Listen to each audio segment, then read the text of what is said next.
16th group. अब 16th group हमें शुरू करना है। 16th ग्रुप बस 15th में ही ज्यादा टाइम लगता है, बाकी सिमिलर चीजें होती हैं तो सेम एक्सप्लेनेशन बार बार होते हैं, ऑटोमेटिकली फास्ट होता है। 16th ग्रुप, 16th ग्रुप का एक और नाम है कैल्कोजेंस। कैल्कोजेंस का मतलब होता है ओर फॉर्मिंग। तो ये एलिमेंट ओर्स बनाते हैं, ओर्स बनाते हैं। इसमें आप जानते होंगे oxygen, sulphur, selenium, tellurium, polonium, ये एलिमेंट्स हैं 16th ग्रुप के। और हमें क्या पढ़ना है? हमें ऑक्सीजन और सल्फर के कंपाउंड के बारे में पढ़ना है। Oxygen and sulphur.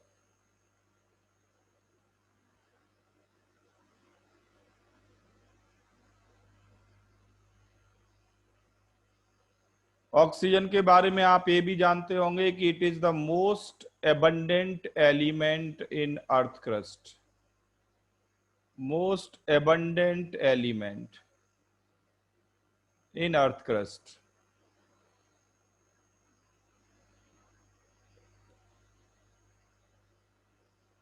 इसलिए मैक्सिमम मेटल्स ऑक्साइड के फॉर्म में मिलती हैं। सेकेंड मोस्ट एबंडेंट बता सकते हो? Second most abundant element?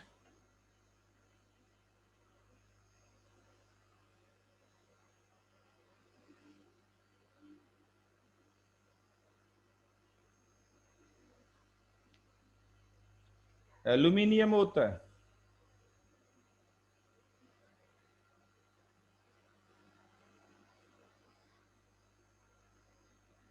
Metallurgy भूल रहे हैं आप लोग, मेटलर्जी को रिवाइज करने की जरूरत है।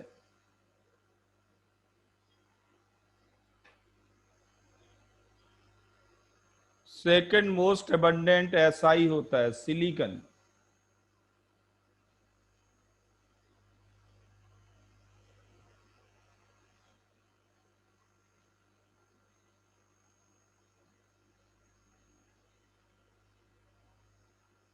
Second most abundant element.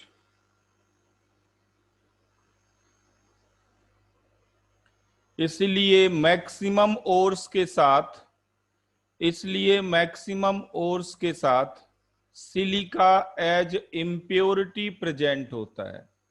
Silica gang maximum ores में प्रेजेंट होती है क्योंकि silicon is the second most abundant element. Anusha ने बिल्कुल ठीक ऑर्डर लिखा है। एल्यूमिनियम थर्ड नंबर पे आता है। अगर बात करता मैं एमंग मेटल्स, अगर पूछता मैं आपसे among metals which is most, तो मेटल्स में है एल्यूमिनियम।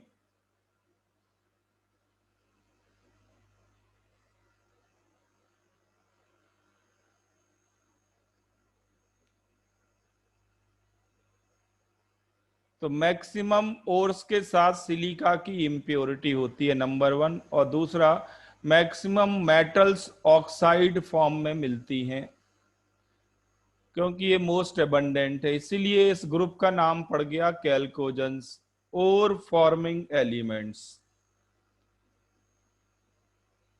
अब जल्दी जल्दी लिख लो आप एटॉमिक प्रॉपर्टीज। एटॉमिक प्रॉपर्टीज जैसे बात करें एटॉमिक साइज की या एटॉमिक रेडियाई, तो एटॉमिक रेडियाई का क्या ट्रेंड है?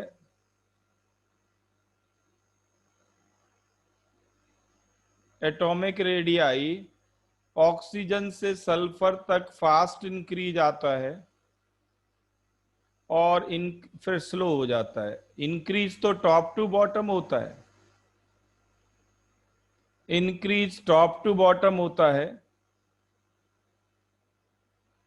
But first fast increase then slow increase.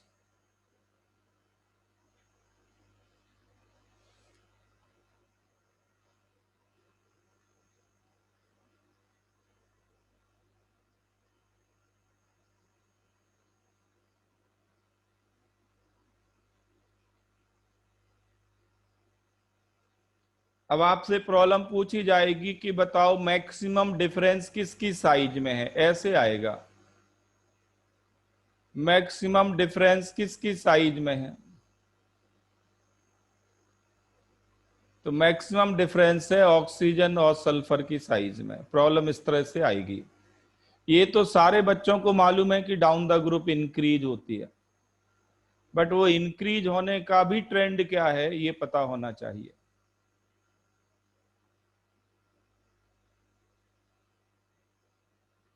जल्दी जल्दी लिखो। Second atomic property, second one आप जानते हैं, सब लिखना है। Ionisation energy, electronegativity, electron gain enthalpy. बताओ जल्दी जल्दी, ionisation energy down the group क्या ट्रेंड आता है?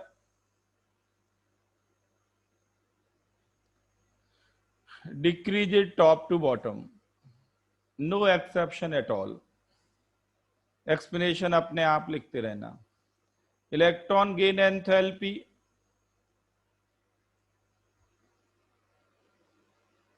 पहली बात तो ये कि इलेक्ट्रॉन गेन एंथैल्पी सबकी नेगेटिव होती है, सबकी नेगेटिव होती है। और ट्रेंड क्या है?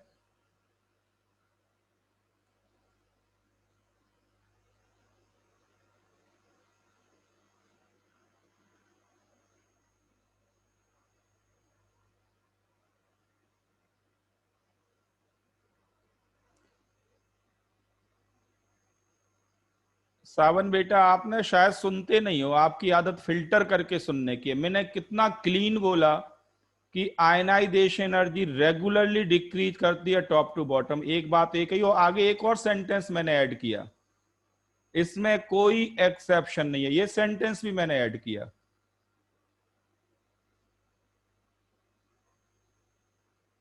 फिर तुम पूछ रहे हो कि क्या ये इरेगुलर है?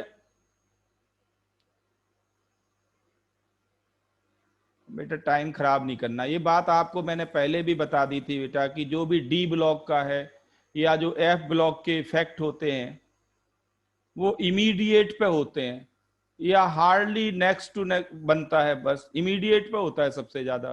कितनी बार आपको बोल चुके हैं, पूरे पीरियड में थोड़ी स्प्रेड हो जाता है। पिछला कुछ याद रखा करो बेटा। और मैंने एक सेंटेंस क्लीन ऐड कर दिया कि इसमें कोई एक्सेप्शन नहीं होता।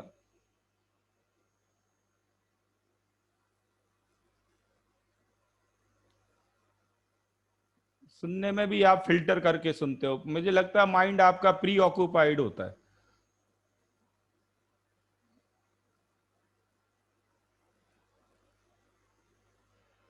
अब देखो, इलेक्ट्रॉन गेन एंथैल्पी ऑक्सीजन से सल्फर तक जाने पे मोर नेगेटिव होती है और फिर लेस नेगेटिव होती है।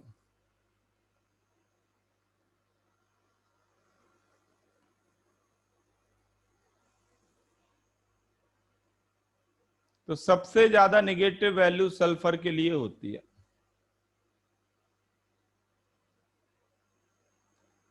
राहुल थोड़ा ध्यान से पढ़ें, आपको पीरियोडिक प्रॉपर्टी में भी कंफ्यूजन होने लगा। राहुल चौहान, एग्जाम में एक बार गलती हो गई फिर सुधार करने वाला कोई नहीं, बताने वाला कि आपने गलत कर दिया। तो टॉप टू बॉटम लगातार डिक्रीज नहीं होती, लगातार लेस नेगेटिव नहीं होती। Oxygen two sulphur more negative होती है, फिर लेस नेगेटिव होती है। और इसका रीजन ये है कि ऑक्सीजन की इलेक्ट्रॉन डेंसिटी हाई है, ऑप्शन में यही लिखा आएगा।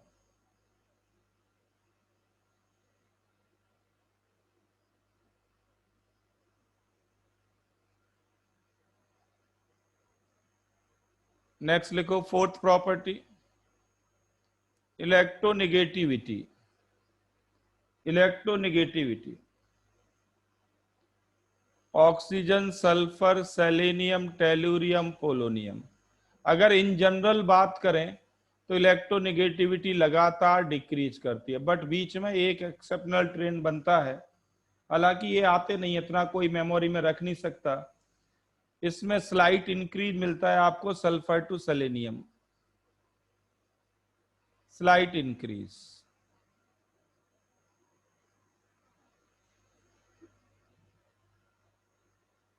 स्लाइट इंक्रीज, ऑलमोस्ट बराबर मान सकते हैं इन दोनों की। इनफैक्ट 0.0 समथिंग इंक्रीज होता है।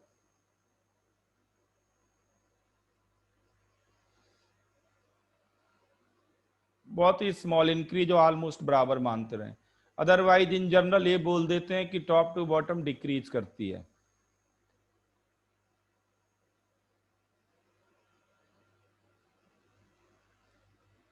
इन जनरल ध्यान रखना, इन जनरल मतलब छोटे मोटे एक्सेप्शंस इंक्लूडेड हैं, उनकी इंपॉर्टेंस नहीं है।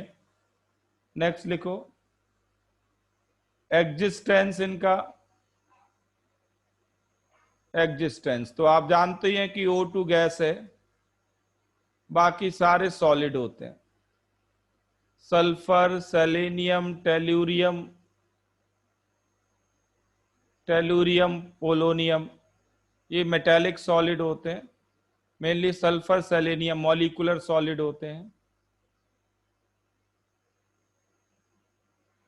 तो ये सब सॉलिड हैं, केवल ऑक्सीजन गैस है। ऑक्सीजन गैस क्यों है?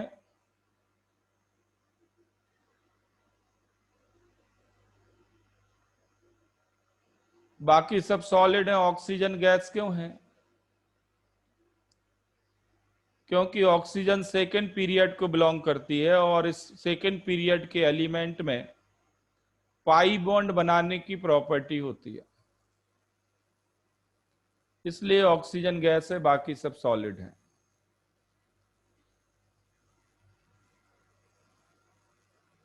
जल्दी जल्दी लिखो, इसमें ज्यादा टाइम नहीं लगाएंगे अब हम। नेक्स्ट लिखो, boiling point of the elements. अब फिजिकल स्टेट आपको समझ में आ गई तो बॉइलिंग पॉइंट भी आप बता सकते हैं। तो बॉइलिंग पॉइंट में कोई एक्सेप्शन नहीं है, no exception. Increase is regularly from top to bottom, increases regularly from top to bottom.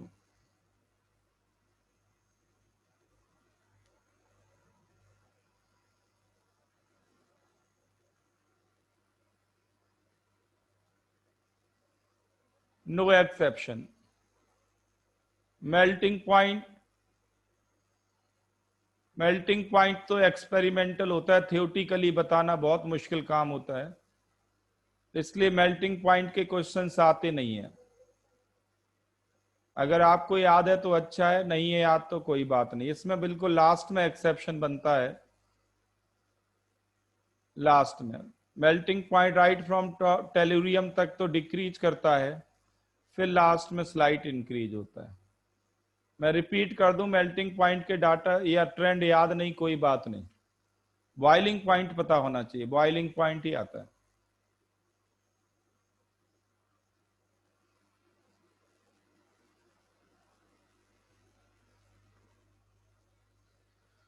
Okay, now we come to chemical properties. ये तो एटॉमिक प्रॉपर्टी थी सिंगल एलिमेंट के साथ।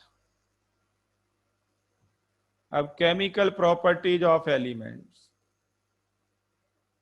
केमिकल प्रॉपर्टीज में आपको सबसे पहले ये देखना पड़ता है कि ऑक्सीडेशन नंबर का क्या रोल है, ऑक्सीडेशन नंबर की वैरायटी क्या है। तो ऑक्सीडेशन नंबर कहां से कहां वेरी कर सकती है?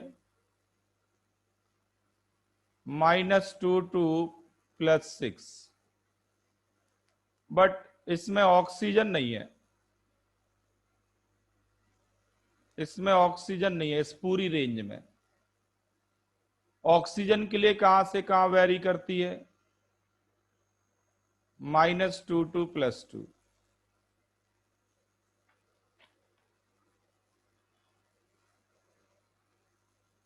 तो हाईएस्ट ऑक्सीडेशन नंबर +6 और लोएस्ट ऑक्सीडेशन नंबर -2। दूसरा पॉइंट है ऑक्सीडेशन नंबर में इंपॉर्टेंट कि डाउन द ग्रुप जाएंगे तो कौन सी ऑक्सीडेशन नंबर मोर स्टेबल होगी? +4 ऑक्सीडेशन नंबर मोर स्टेबल होगी on moving down the group. ये सारे पॉइंट हम रिएक्शंस में यूज करने वाले हैं। Stability increases, reason inert pair effect. Rishabh ने बिल्कुल ठीक आंसर किया, इनर्ट पेयर इफेक्ट।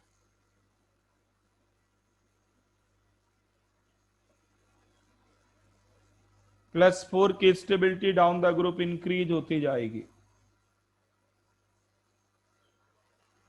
तो एक तो ऑक्सीडेशन नंबर का रोल है केमिकल प्रॉपर्टीज को समझने में, और दूसरा है maximum covalency. Maximum covalency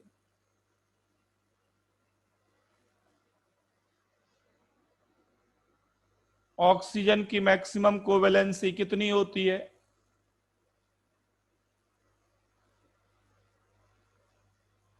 answer है 3। ऑक्सीजन मैक्सिमम 3 बॉन्ड बना सकता है।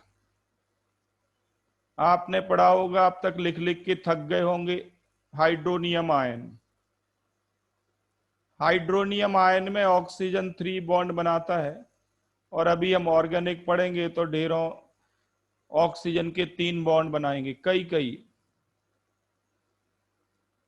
तो ऑक्सीजन की मैक्सिमम कोवेलेंसी 3 होती है, बट जब कोवेलेंसी 3 शो करेगा तो इस पर फॉर्मल चार्ज आएगा पॉजिटिव।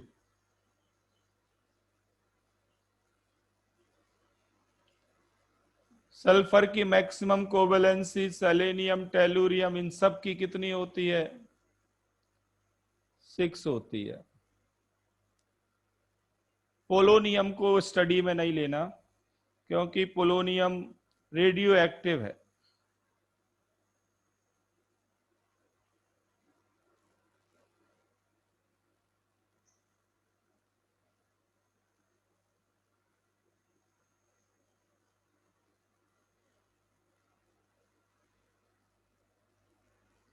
तो इन 2 पॉइंट्स का हम यूज करने वाले हैं केमिकल प्रॉपर्टीज को समझने में।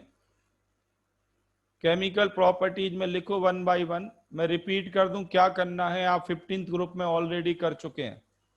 हम करने वाले हैं reaction with hydrogen, reaction with halogen, reaction with halogen, reaction with oxygen अगर आपस में बात करें, रिएक्शन विद एसिड और बेस,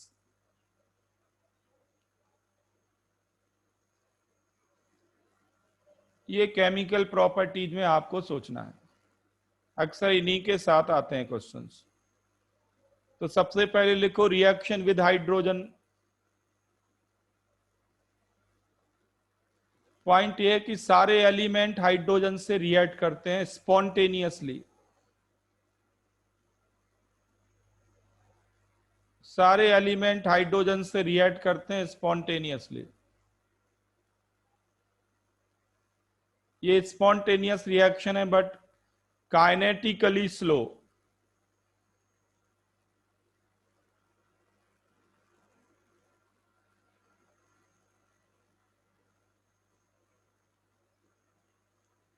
तो सारे एलिमेंट रिएक्ट करते हैं और एक ही तरह के कंपाउंड बनाते हैं, H2O, H2S, H2SE, H2TE, ये कंपाउंड बनाते हैं। जैसे हमने 15th ग्रुप में पढ़ा था, वैसे ही इनमें भी पढ़ना है हमें। एक एक करके जल्दी जल्दी इनके ट्रेंड बताते जाओ आप।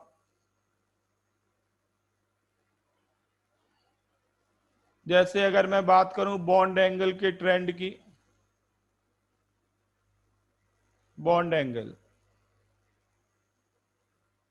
तो bond angle down the group decrease करता है।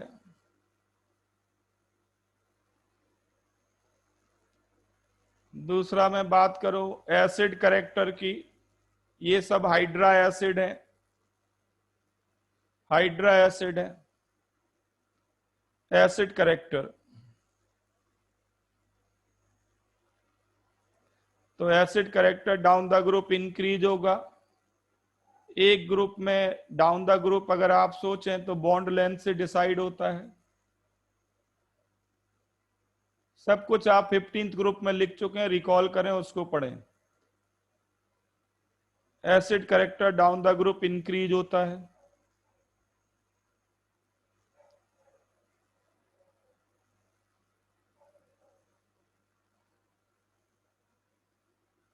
ठीक है। रिड्यूसिंग पावर,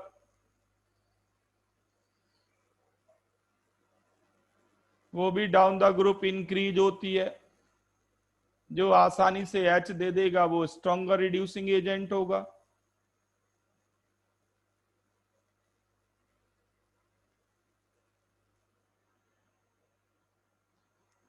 ये तो पब्लिक बता देती है, इसमें दिक्कत नहीं आती। नेक्स्ट, बॉइलिंग पॉइंट जो सबसे ज्यादा आता है इसमें, अबाउट बॉइलिंग पॉइंट।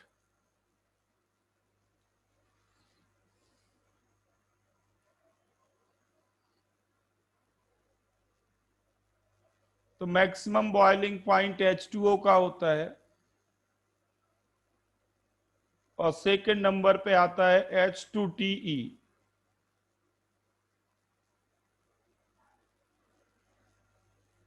तो मैक्सिमम वाटर का और मिनिमम H2S का।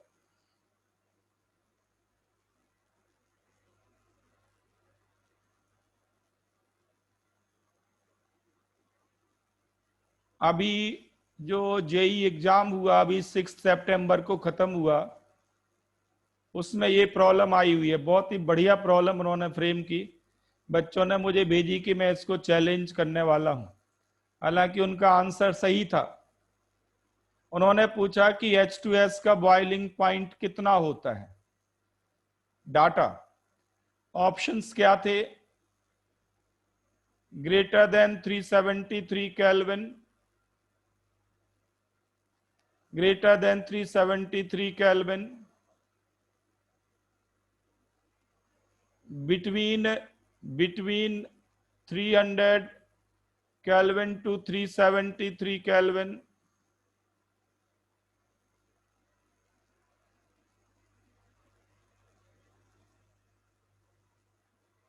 ठीक है। और तीसरा था between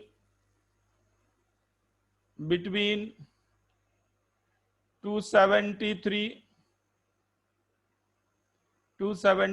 to 300 Kelvin,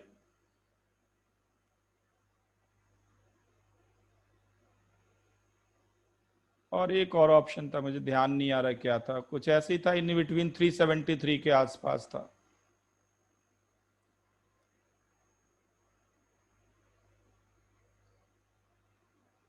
correct answer क्या है?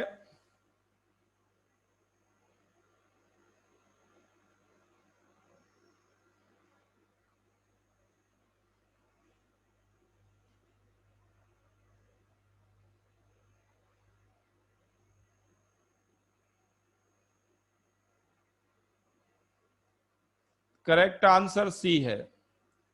अब देखो, आप कहोगे कैसे डाटा याद करें? डाटा याद करने ही नहीं है।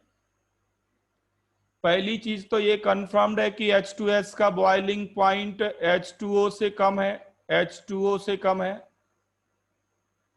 H2S का बॉइलिंग पॉइंट, H2O का बॉइलिंग पॉइंट आपको मालूम है 373 केल्विन होता है। वाटर का 373 केल्विन होता है। तो 373 केल्विन से कम है, ये गारंटीड है।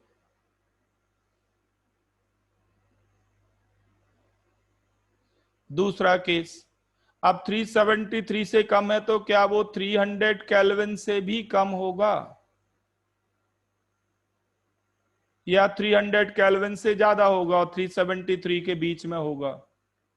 तो जरा कॉमन सेंस अप्लाई करो। ये कॉमन सेंस की प्रॉब्लम ही थी। जरा सोचो, जनवरी में जब हमारे यहाँ सर्दी बिल्कुल पीक पे होती है, पीक पे टेम्परेचर 5 to 10 डिग्री की रेंज में होता है इन जनवरी। आप बताओ मुझे, H2S लिक्विफाई हो जाता है क्या?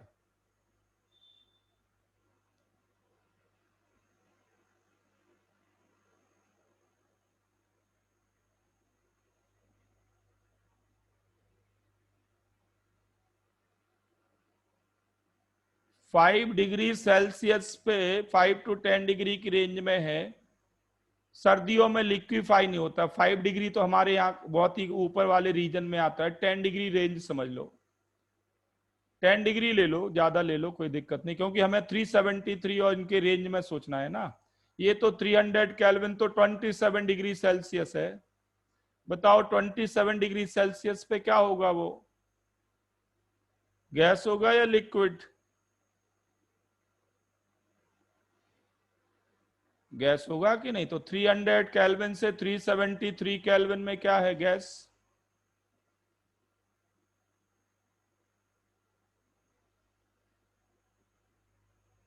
जो इसमें जो लोएस्ट रेंज थी वो ये थी, ये कुछ इन बिटवीन यहां पे था, इनके बीच में कहीं। तो लॉजिकली ये आंसर होता 273 केल्विन टू 300 केल्विन के बीच में कहीं, 0 डिग्री से लेके 27 डिग्री सेल्सियस के बीच में कहीं होगा। ये नेक्स्ट ऑप्शन इनके बीच में कहीं था और हायर लेवल पे ही था।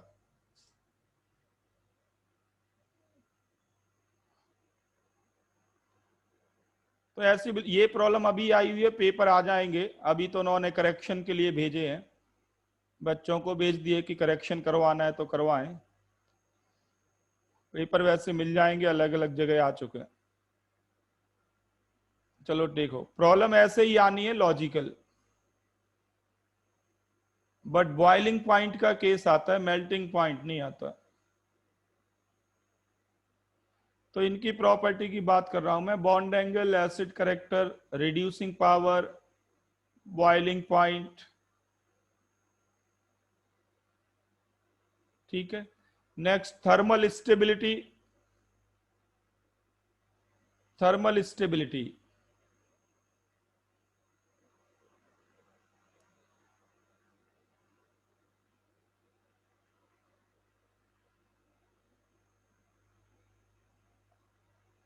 तो thermal stability down the group decrease करती है। Thermal stability decreases on moving down the group.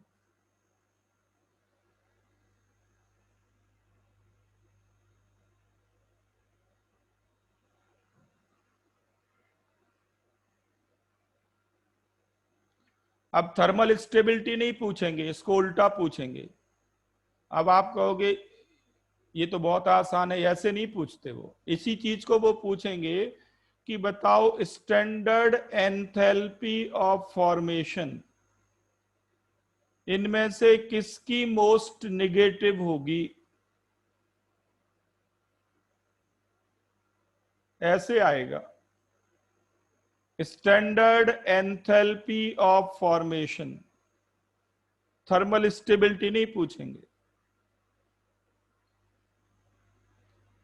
Conceptually बात सेम ही है, जिसकी standard enthalpy of formation most negative है वो थर्मली मोस्ट स्टेबल।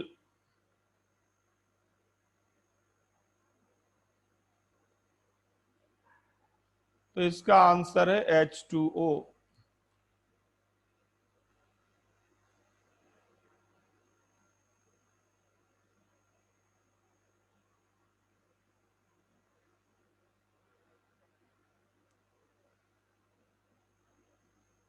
तो प्रॉब्लम इस तरह से आनी है। सेकंड लिखो, ये तो रिएक्शन विद हाइड्रोजन बात हुई। नेक्स्ट लिखो reaction with halogen.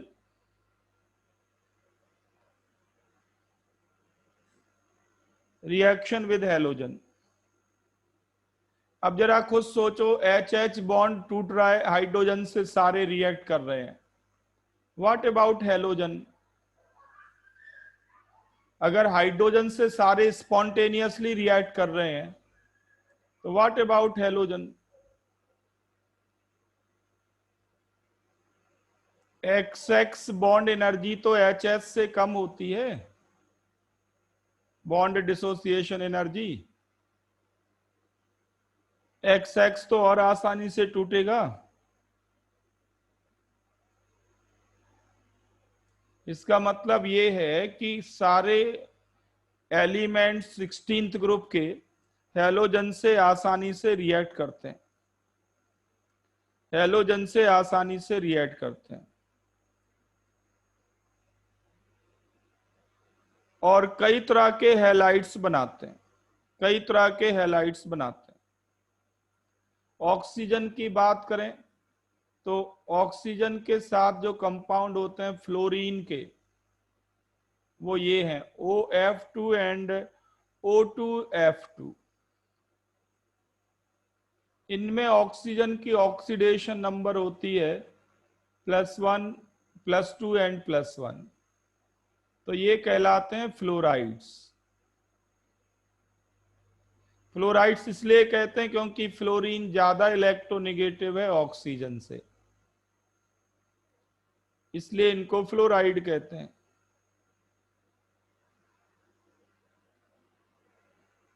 But chlorine और ऑक्सीजन के कंपाउंड कहलाते हैं क्लोराइड्स। क्लोरीन और ऑक्सीजन के कंपाउंड कहलाते हैं क्लोराइड्स।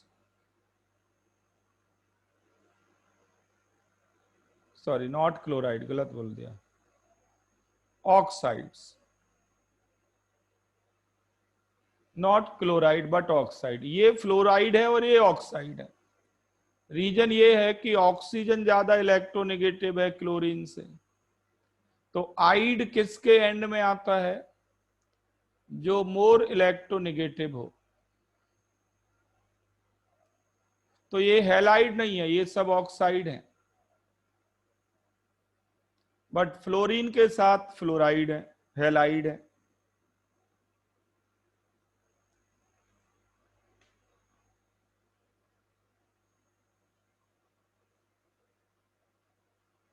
अब आप कहोगे फ्लोरीन ने तो मात्र 2 ही बनाए और क्लोरीन ने बहुत सारे बना लिए, क्यों?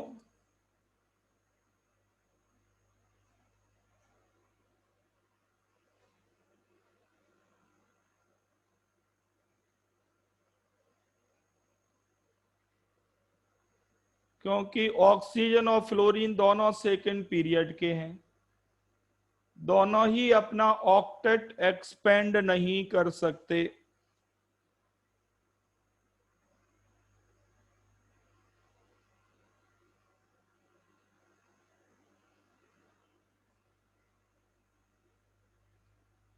ना तो ऑक्सीजन अपना ऑक्टेट एक्सपेंड कर सकता और ना ही फ्लोरीन।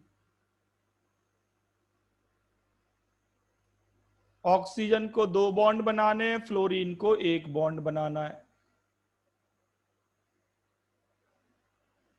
तो ये तो हो गया OF2 और ये है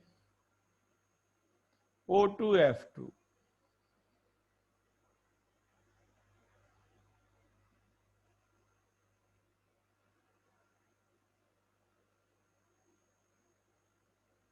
तो ऑक्सीजन को बनाना है 2 बॉन्ड और फ्लोरीन को 1 बॉन्ड। ऑक्टेट एक्सपेंड नहीं कर सकते।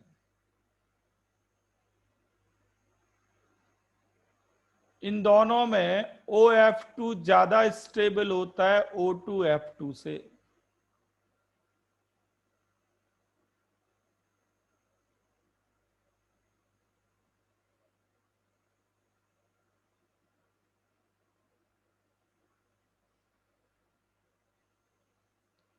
OF2 ज्यादा स्टेबल होता है O2F2 से।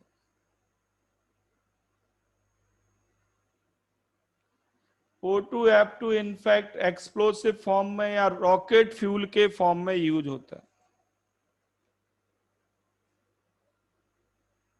O2F2 रॉकेट फ्यूल के फॉर्म में यूज होता है। ये बहुत बढ़िया सोर्स होता है नेसेंट फ्लोरीन का।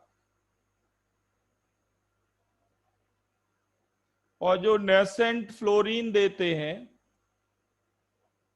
वो कहलाते हैं स्ट्रॉन्ग ऑक्सीडेंट।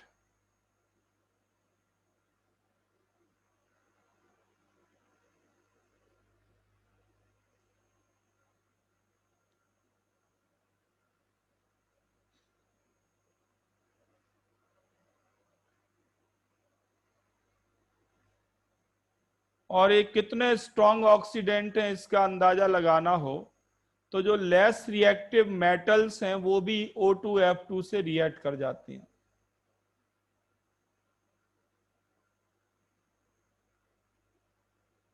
बट O2F2 को स्टेबल करना पड़ता है, बहुत लो टेम्परेचर पे स्टेबलाइज होगा। और इसका हम इसलिए यूज करते हैं न्यूक्लियर फ्यूल के लिए, प्लूटोनियम को एक्सट्रैक्ट करने के लिए। प्लूटोनियम को एक्सट्रैक्ट करते हैं और PuF6 बनता है।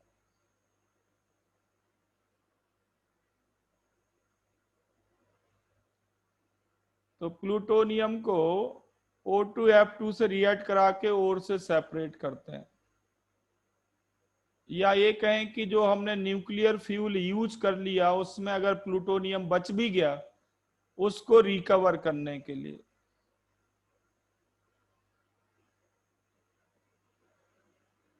तो O2F2 को हम कहते हैं स्ट्रॉन्ग हेलोजिनेटिंग एजेंट।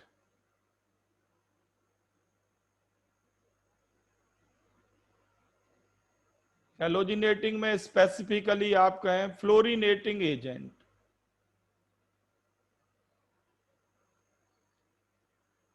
या आप कह सकते हैं स्ट्रॉन्ग ऑक्सीडेंट।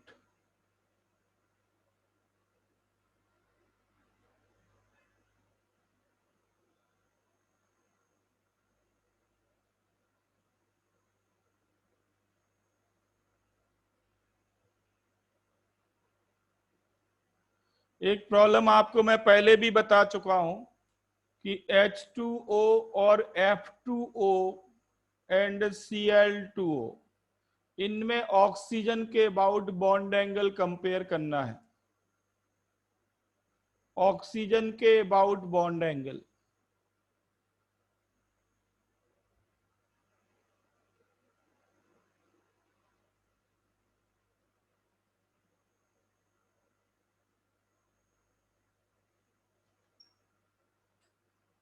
ये आप पहले भी कर चुके हैं।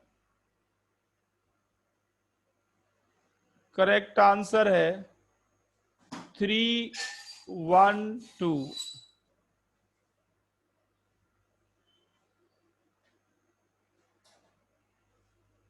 ये मैं नाइट्रोजन के ऑक्साइड में भी बता चुका हूं, बट जिनकी आदत राइटिंग प्रैक्टिस की नहीं है उनसे गलतियां होंगी ही होंगी।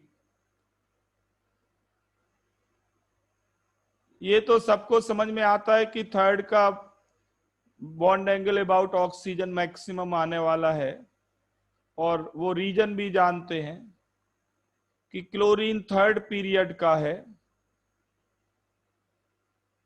तो ये एलिमेंट की साइज बहुत ज्यादा है, इसे कहते हैं स्टेरिक हिंड्रेंस। तो ये दूर दूर जाएंगे, और दूर दूर जाएंगे तो बॉन्ड एंगल बढ़ेगा।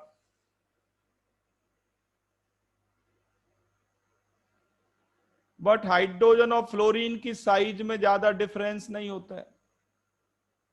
फ्लोरीन सेकंड पीरियड का, वो भी राइट में पीरियड के बिल्कुल। तो हाइड्रोजन और फ्लोरीन की साइज में ज्यादा डिफरेंस नहीं है, तो कैसे कंपेयर करें फिर इनकी साइज को? आपको कुछ याद आ रहा हो तो मैंने आपको ये बताया हुआ है पीरियोडिक प्रॉपर्टी में कि हाइड्राइड आयन की साइज फ्लोराइड आयन से ज्यादा होती है।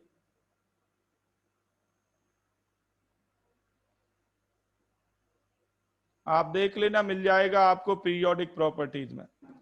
एनायन में हाइड्राइड बड़ा हो जाता है फ्लोराइड से, तो हाइड्रोजन और फ्लोरीन की साइज में ज्यादा डिफरेंस नहीं है। अब क्या करें, कैसे कंपेयर करें? तो पॉइंट ये है कि H2O में बॉन्ड पेयर ऑक्सीजन के पास होगा, बट OF2 में बॉन्ड पेयर फ्लोरीन के पास होगा।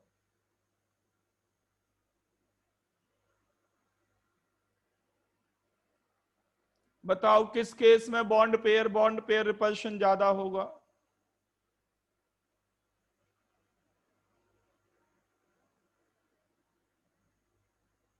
इसलिए H2O का बॉन्ड एंगल F2O से ज्यादा।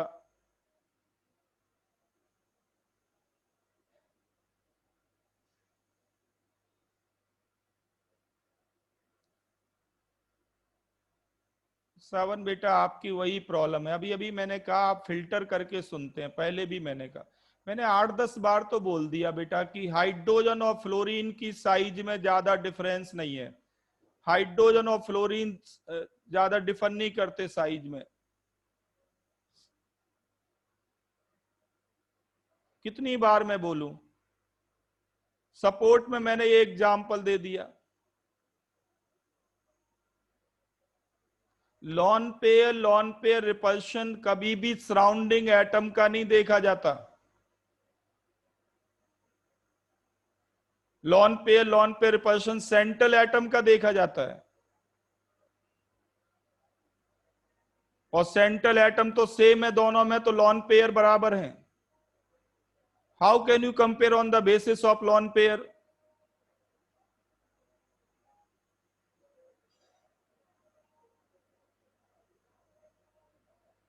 बस लॉन पेयर जानते हो आप, ये नहीं जानते किसके लॉन पेयर देखने हैं।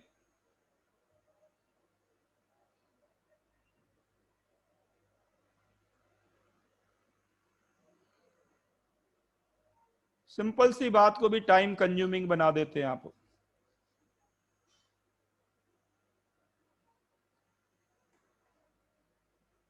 लॉन पेयर बेटा सेंट्रल एटम के देखे जाते हैं, लिख लो।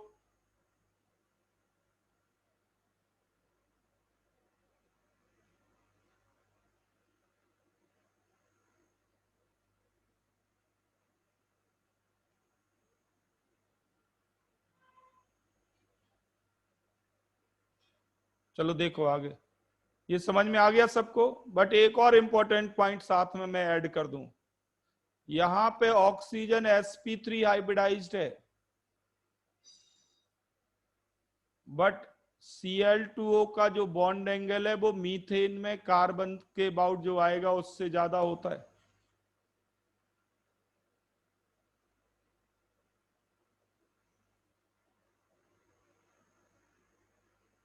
मीथेन से भी ज्यादा होता है, मतलब 109 डिग्री 28 मिनट से भी ज्यादा होता है।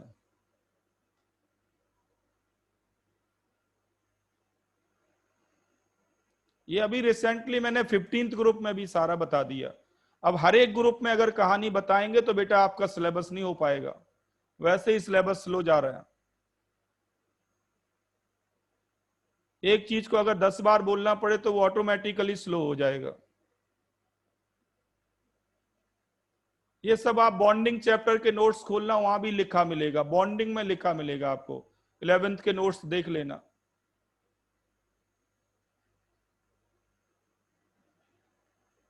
पर प्रॉब्लम क्या है, आप 11th के टेस्ट ही नहीं देते, तो क्या करें, उसका इलाज ही नहीं है।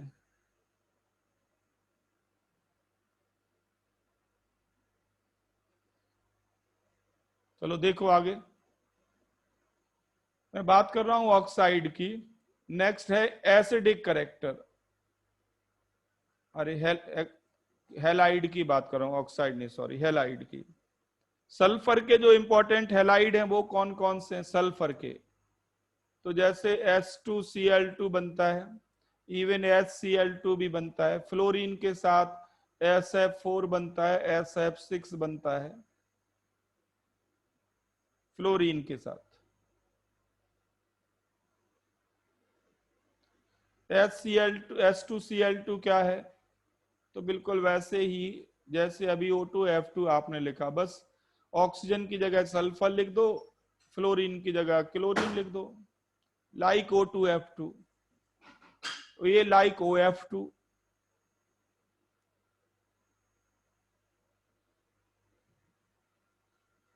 SF4 आपको मालूम ही है, एक लॉन पेयर होगा, सल्फर पे सीसॉ होगा,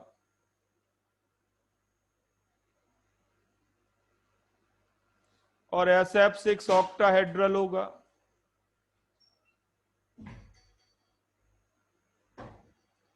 SF6 ऑक्टाहेड्रल होगा।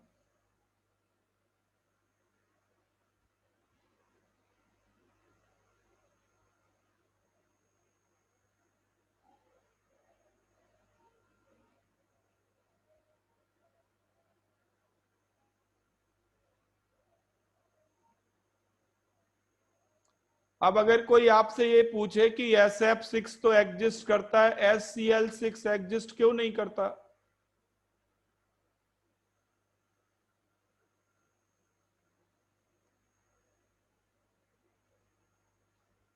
रीजन है, एक सल्फर के अबाउट 6 क्लोरीन एकोमोडेट नहीं हो पाएंगे। 6 chlorine could not be accommodated about 1s।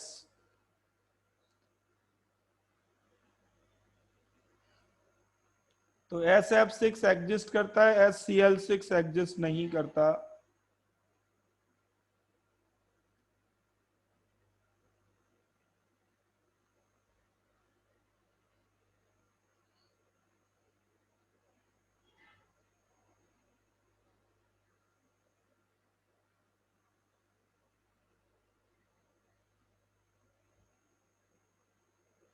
ठीक है, नेक्स्ट पॉइंट देखें, नेक्स्ट वन। इनके फिजिकल नेचर के बारे में भी क्वेश्चंस कभी कभी आ जाते हैं।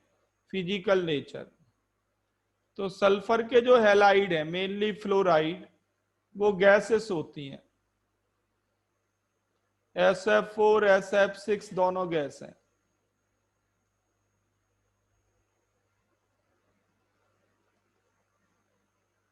सेलेनियम SeF4 लिक्विड होता है, टेलुरियम TeF4 सॉलिड होता है।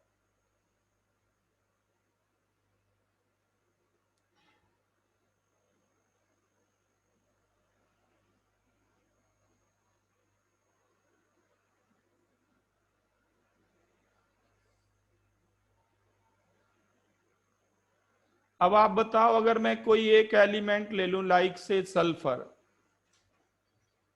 सल्फर सल्फर का फ्लोराइड, सल्फर का क्लोराइड, सल्फर का ब्रोमाइड, बताओ कौन सबसे ज्यादा स्टेबल होगा? आयोडाइड तो मिलता ही नहीं है इनफैक्ट। तो स्टेबिलिटी में क्या ट्रेंड आएगा? स्टेबिलिटी डिक्रीज करेगी।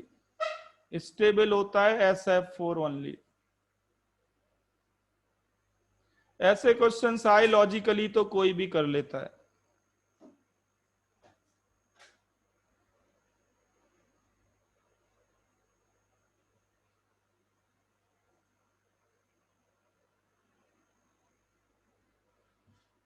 ठीक है, और ये जो डाइमेरिक टाइप के हैलाइड होते हैं, डाइमेरिक टाइप जैसे HCl2 होल ट्वाइस, मतलब आप कह सकते हैं HCl होल ट्वाइस, सॉरी, आप कह सकते हैं H2Cl2 या SeCl होल ट्वाइस, आप कह सकते हैं Se2Cl2। इनको डाइमेरिक हैलाइड कहते हैं इन जनरल। ये जो डाइमेरिक हैलाइड हैं, इनको हीट करें तो डिस्प्रपोर्शनेशन होता है।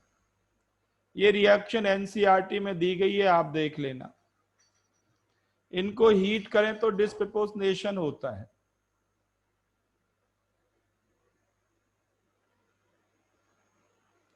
सेलेनियम ऑक्सीडाइज भी होता है और रिड्यूस भी होता है।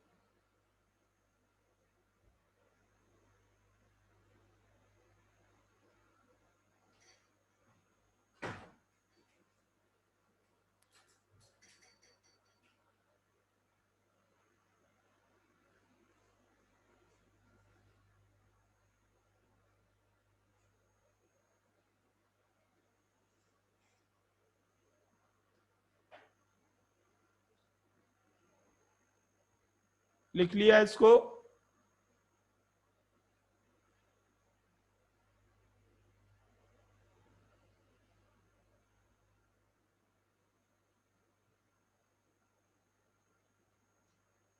जल्दी करो।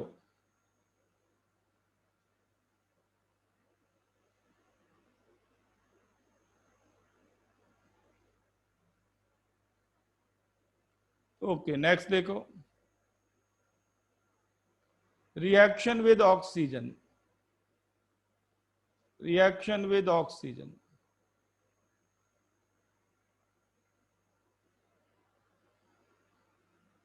ऑक्सीजन के साथ रिएक्शन। तो ऑक्सीजन के साथ रिएक्शन में बात करूं तो ऑक्सीजन, अगर इलेक्ट्रिक आर्क आप अप्लाई करें, इलेक्ट्रिक आर्क, तो ये हम पढ़ने वाले हैं अभी आगे, साइलेंट इलेक्ट्रिक आर्क, तो ये O3 में बदल जाता है। बट अगर सल्फर की बात करें O2 के साथ, तो सल्फर डाइऑक्साइड बनता है।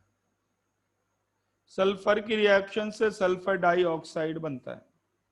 ध्यान देना, मैं यहां पे कह रहा हूं SO3 नहीं बनता, ध्यान रखना, ये प्रॉब्लम बार बार आती है, SO3 नहीं बनता। SO2 से SO3 तक जाने में आपको एक कैटालिस्ट की जरूरत पड़ेगी,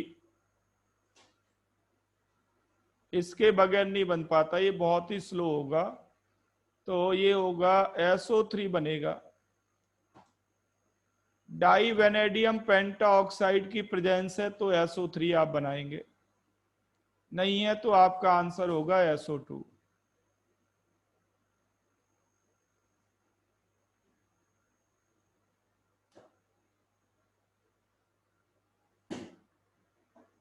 ठीक है, तो आप समझ सकते हैं, जानते ही हैं SO2 गैस है। SeO2 क्या है, TeO2 क्या है?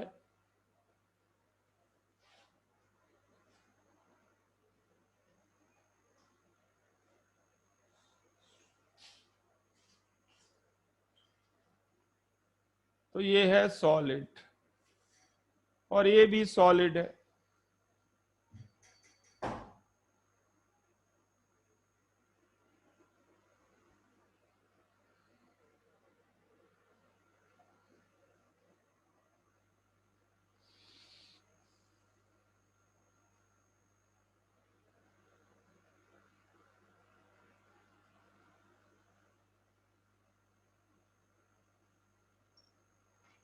अब क्या आप लॉजिकली ये बता सकते हैं कि SO2 and down the group, अगर मैं बात करूं down the group, oxidising power का क्या ट्रेंड है?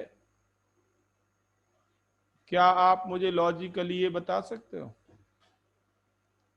ऑक्सीडाइजिंग पावर का क्या ट्रेंड होगा down the group?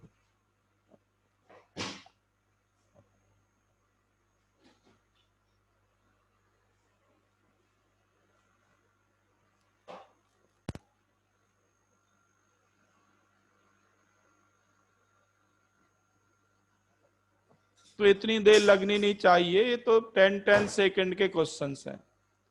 Oxidising power down the group decrease करेगी। सामान्य बुद्धि की प्रॉब्लम है, +4 ऑक्सीडेशन नंबर सबसे ज्यादा स्टेबल टेल्यूरियम के लिए होगी। According to inert pair effect, +4 सबसे ज्यादा स्टेबल टेल्यूरियम के लिए होगी।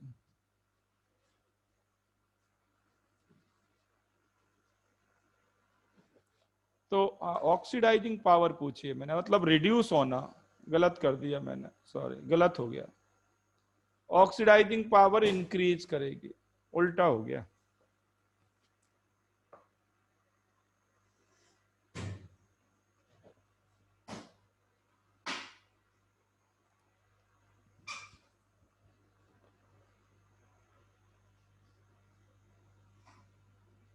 ठीक है, तो सल्फर ऑक्सीडाइजिंग पावर का मतलब है, ध्यान देना, ऑक्सीडाइजिंग पावर का मतलब डाउन द ग्रुप इंक्रीज होने का क्या मतलब है? सल्फर खुद ऑक्सीडाइज होगा, सल्फर खुद ऑक्सीडाइज होगा, +4 से +6 में जाना चाहेगा। सल्फर के लिए +6 स्टेबल है, इसलिए आप देखेंगे केमिस्ट्री में SO2 को हम यूज करते हैं एज रिड्यूसिंग एजेंट। तो सल्फर तो हायर ऑक्सीडेशन नंबर में जाना चाहेगा।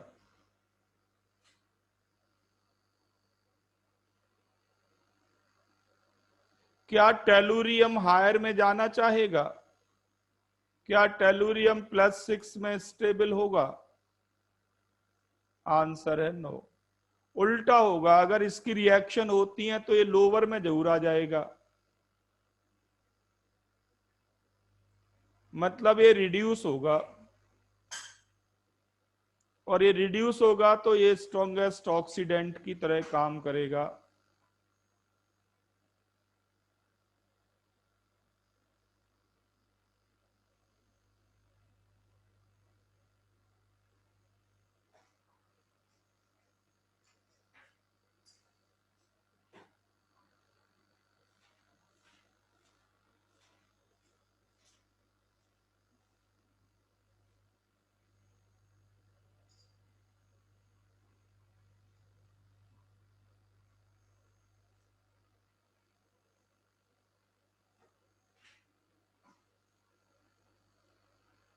देखो बेटा, थोड़ा सा बुद्धि का इस्तेमाल करना सीखो तो बात बनेगी।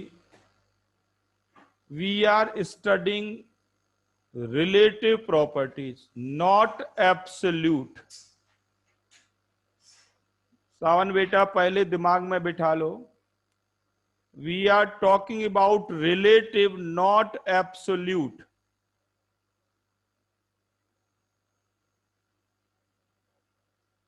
नो डाउट +4 सबसे ज्यादा स्टेबल टेलुरियम के लिए है। आई एम सेइंग अगर टेलुरियम कोई रिएक्शन करता है, इफ एट ऑल, तो वो कौन सा बिहेवियर शो करेगा? टेलुरियम +4 में स्टेबल है, इसका मतलब है कि ये इनर्ट हो गया। Are you saying this?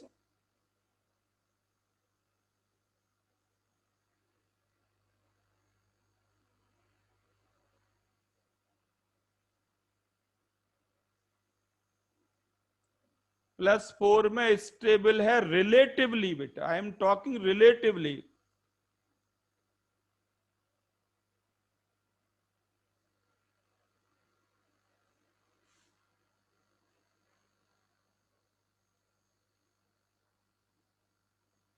I am giving you two options that TeO2 is performing some reaction which is more likely to occur for Te+4, which is more likely to occur. Would it like to go to +6 or +2?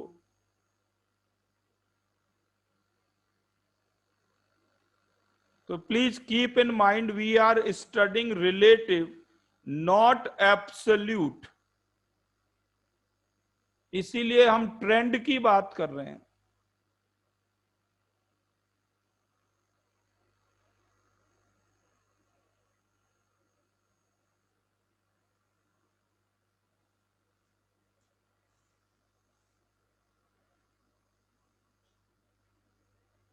अगर आपको exam में दोनों option आ जाएं कि TeO2 acts as, in general TeO2 acts as or more likely to act as oxidant or reductant,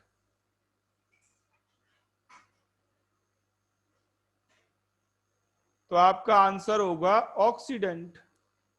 और ठीक इसका उल्टा, SO2 is more likely to act as, for SO2 it will be reductant। But मैं एक point और add कर दूं, इसका मतलब ये नहीं है कि SO2 का रिडक्शन नहीं हो सकता, SO2 ऑक्सीडेंट की तरह काम नहीं कर सकता। I am not saying that. भाई ये +4 है तो कम भी कर सकते हैं -2 तक।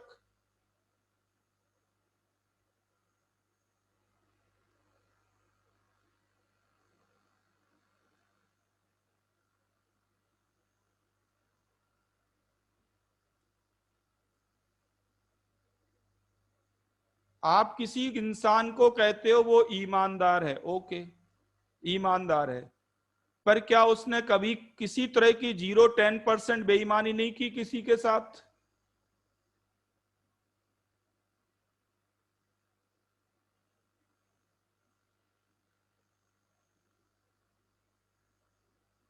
अगर कोई बंदा 10% बेईमान है, 90% ईमानदार है, आप उसको क्या नाम दोगे?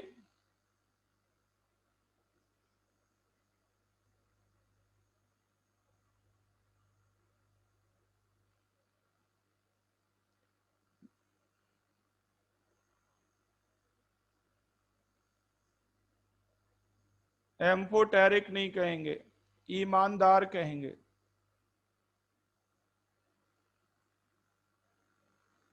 आपके साथ सावन बेटा प्रॉब्लम है, दो प्रॉब्लम है जो मैं ऑब्जर्व करता हूं। एक तो ये कि आप ये नहीं जानते कि केमिस्ट्री सारी की सारी अनसर्टेन होती है।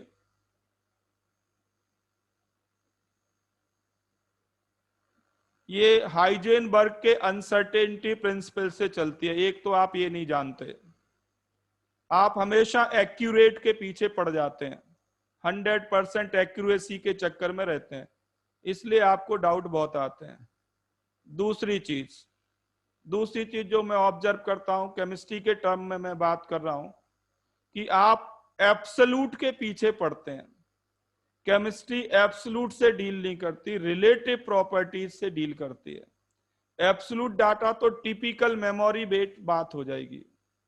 तो एक तो आप 100% एक्यूरेसी के पीछे पड़ते हैं, इसलिए दिक्कत आती है। दूसरा, आप एब्सोल्यूट के पीछे पड़ते हैं, रिलेटिव नहीं सोचते।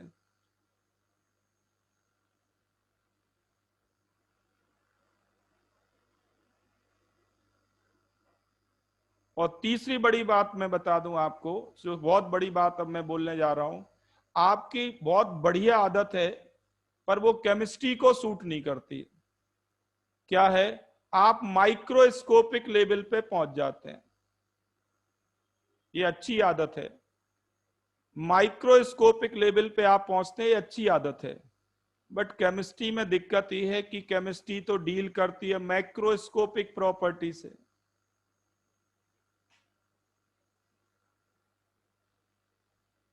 केमिस्ट्री डील करती है मैक्रोस्कोपिक प्रॉपर्टी से। मैक्रो मतलब ग्रुप या लार्ज, और वो है जैसे मोल। अब क्या करोगे, आप मोल के बारे में नहीं सोचोगे, आप मोल के एक पार्टिकल के बारे में सोचोगे, उसके बिहेवियर को, not the group. You think about the single one. यहां प्रॉब्लम है।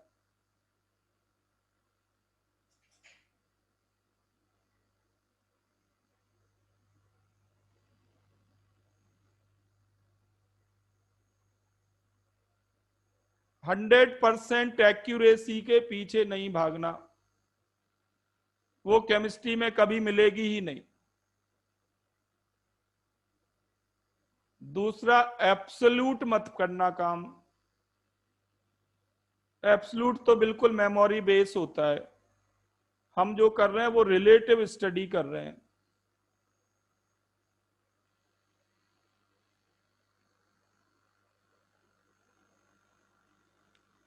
अननेसेसरी टाइम खराब हो जाता है आपके क्वेश्चन से।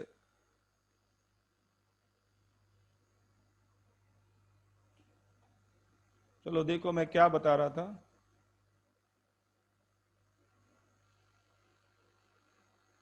मैं अच्छा ऑक्साइड की बात कर रहा था मैं, कि SO2 का बिहेवियर होता है एज रिड्यूसिंग एजेंट, और TiO2 का बिहेवियर होता है एज ऑक्सीडाइजिंग एजेंट।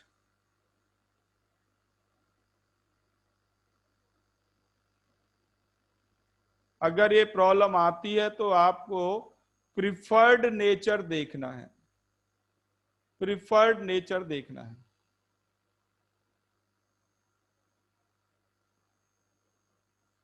अब मैं थोड़ा रिपीट कर दूं तो यहां पे भी आपको कंफ्यूजन आएगा, क्वेश्चंस पूछने का तरीका क्या होता है। मैं रिपीट करूंगा, आपको थोड़ा आसानी हो जाएगी। SO2 SO2 is more likely to act as, या फिर ये कहें in general SO2 act as। Options होंगे ऑक्सीडेंट, रिडक्टेंट, बोथ और नन।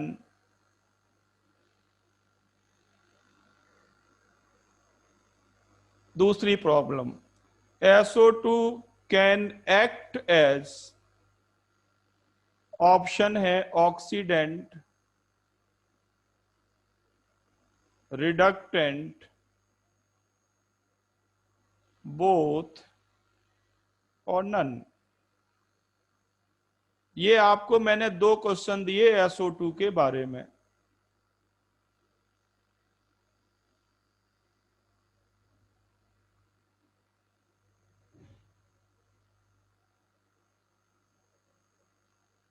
अब अगर इंग्लिश बहुत वीक है तो एक से लग सकते हैं।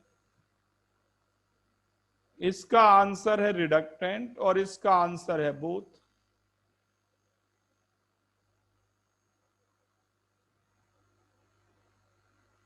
प्रॉब्लम की फ्रेमिंग समझ में आ रही है आपको? एग्जामिनर क्या जानना चाहता है आपसे?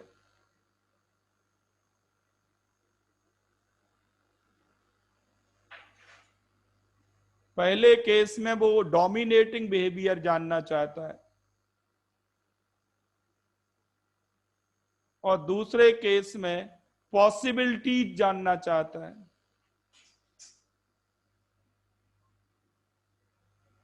कैन मतलब पॉसिबिलिटीज।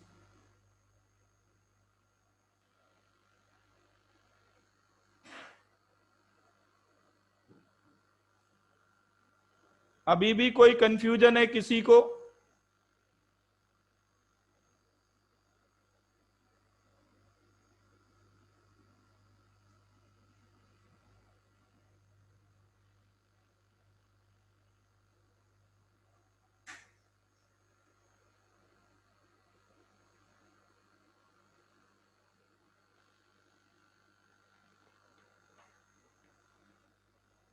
चलो ठीक है, तो ये तो बात हुई अबाउट केमिकल प्रॉपर्टीज।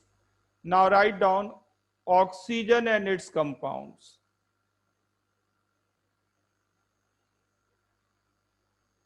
अच्छा, एसिड बेस तो रह गया अभी, एसिड बेस के साथ रिएक्शन रहेगी। लिख लो, इसको खत्म करते हैं। वैसे तो आप लिख चुके हैं, बताने की जरूरत है नहीं।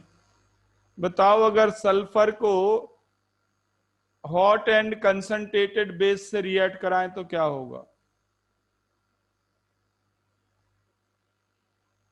ऐसे डाइल्यूट के साथ भी हो जाती है, सेम ही प्रोडक्ट बनता है, बट वो स्लो चलती है। हॉट एंड कंसंट्रेटेड लिखा आएगा, क्या बनेगा बताओ?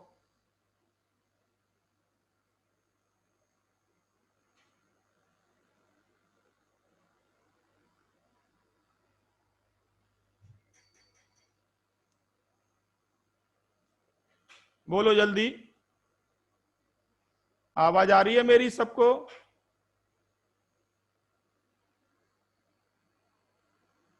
अरे आप कर चुके हैं, 15th ग्रुप में मैंने इकट्ठा बता दिया था कि पीरियड नंबर 3, 4, 5, ग्रुप नंबर 15, 16, 17 इनको बेस में डाल दो, डिस्प्रपोर्शनेशन रिएक्शन होती है। आप ये लिख चुके हैं सारा, आपने रिडॉक्स में ये बात लिखी होगी, रिसेंटली आपने 15th ग्रुप में लिखा होगा।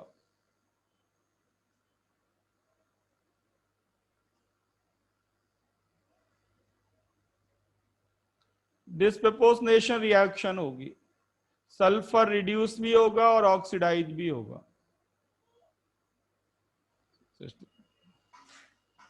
सल्फर रिड्यूस भी होगा, ऑक्सीडाइज भी होगा।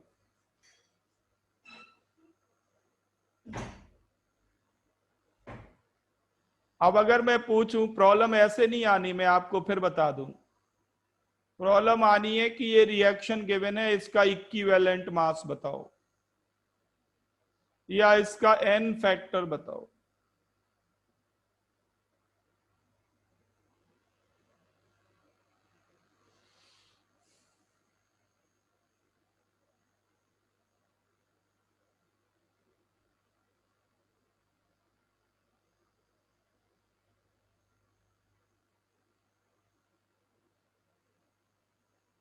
प्रॉब्लम इस तरह से आनी है, कंप्लीट रिएक्शन नहीं देंगे वो।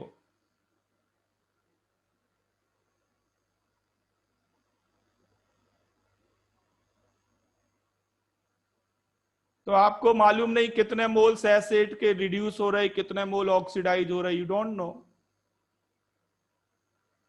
तो पहले इसको बैलेंस करो, फिर एन फैक्टर पता लगेगा।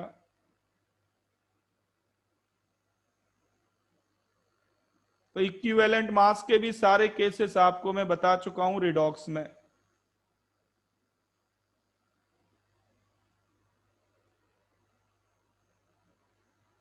ठीक है, नेक्स्ट आप बताओ जो आप कर चुके हैं। एस8 की रिएक्शन अगर कंसंट्रेटेड HNO3 से करा दें तो क्या मिलेगा? HNO3 तो पढ़ लिया अभी अभी। मैं बिल्कुल वही लिख रहा हूं जो आपके सिलेबस में है। इवन ये सब एनसीईआरटी में भी दी गई है रिएक्शंस। एसिड की रिएक्शन कंसंट्रेटेड H2SO4 से कराएं तो क्या होगा? Concentrated HNO3, sorry. तो ये ऑक्सीडेंट है, H2SO4 बन जाएगा और कौन सी गैस लिबरेट होगी? NO2 गैस लिबरेट होगी।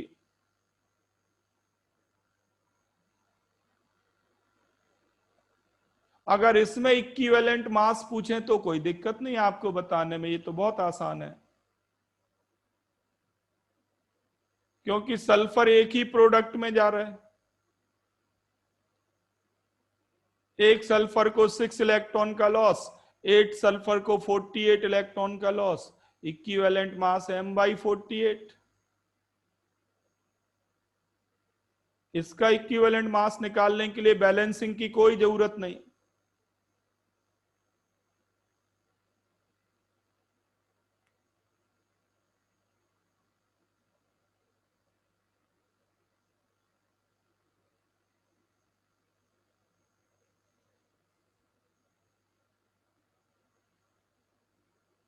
तो ये बेस के साथ मैंने रिएक्शन लिखी और ये एसिड के साथ लिखी। सल्फर के ही आने, ध्यान रखना क्वेश्चन आएंगे ऑक्सीजन और सल्फर के। तो ऑक्सीजन रिएक्ट नहीं करता ना तो NaOH से ना HNO3 से।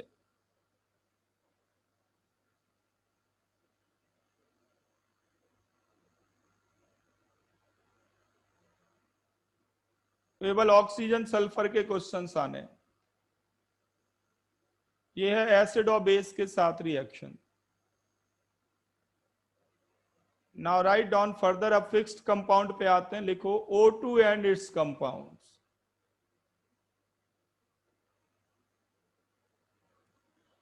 O2 and it's compounds. कितना टाइम हो गया? अच्छा 8:30 हो गए, कोई बात नहीं, नेक्स्ट क्लास में इसको स्टार्ट करते हैं। थोड़ा पिछला पढ़ के आए आप लोग तो स्पीड बनेगी।